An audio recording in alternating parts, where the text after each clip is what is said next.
Nova's Reach for Sky presents The Little Prince, written and illustrated by Antoine de Saint Exupéry, translated from French by Katherine Woods. Chapter 8. I soon learned to know this flower better. On the Little Prince's planet, the flowers had always been very simple. They had only one ring of petals. They took up no room at all. They were a trouble to nobody. One morning they would appear in the grass, and by night they would have faded peacefully away.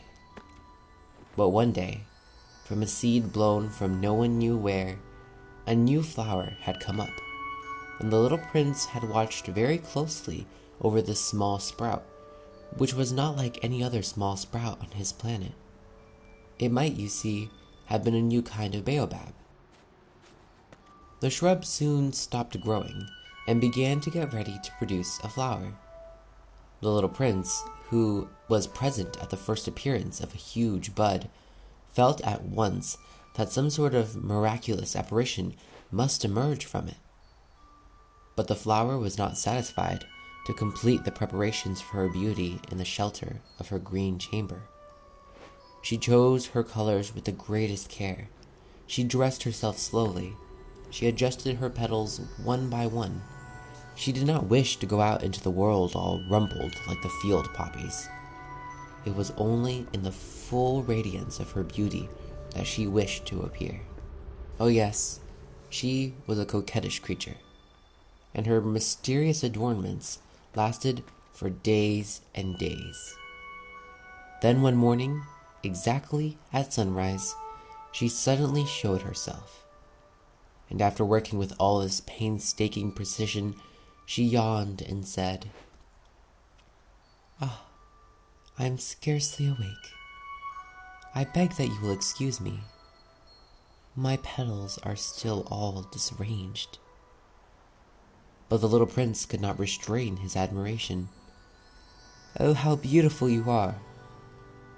"Am I not?" the flower responded sweetly. "And I was born at the same moment as the sun." The little prince could guess easily enough that she was not any too modest, but how moving and exciting she was. "I think it is time for breakfast," she added an instant later. "If you would have the kindness to think of my needs." And the little prince, completely abashed, went to look for a sprinkling can of fresh water. So he tended the flower. So too, she began very quickly to torment him with her vanity, which was, if the truth be known, a little difficult to deal with. One day, for instance, she was speaking of her 4 thorns.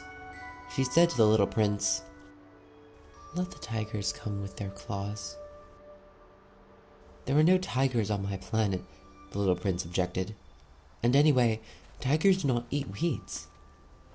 "I am not a weed," the flower replied sweetly. "Please excuse me. I am not at all afraid of tigers," she went on. "But I have a horror of drafts. I suppose you wouldn't have a screen for me?" "A horror of drafts? That is bad luck for a plant," remarked the little prince, and added to himself, "This flower is a very complex creature. At night, I want you to put me under a glass globe. It is very cold where you live. In the place I come from." She interrupted herself at that point. She had come in the form of a seed. She could not have known anything of any other worlds. Embarrassed over having let herself be caught on the verge of such a naive untruth, she coughed 2 or 3 times in order to put the little prince in the wrong. "The scream? I was just going to go look for it when you spoke to me." Then she forced her cough a little more, so that he should suffer from remorse just the same. So the little prince, in spite of all the good will that was inseparable from his love, had soon come to doubt her. He had taken seriously words which were without importance, and it made him very unhappy. I ought not to have listened to her.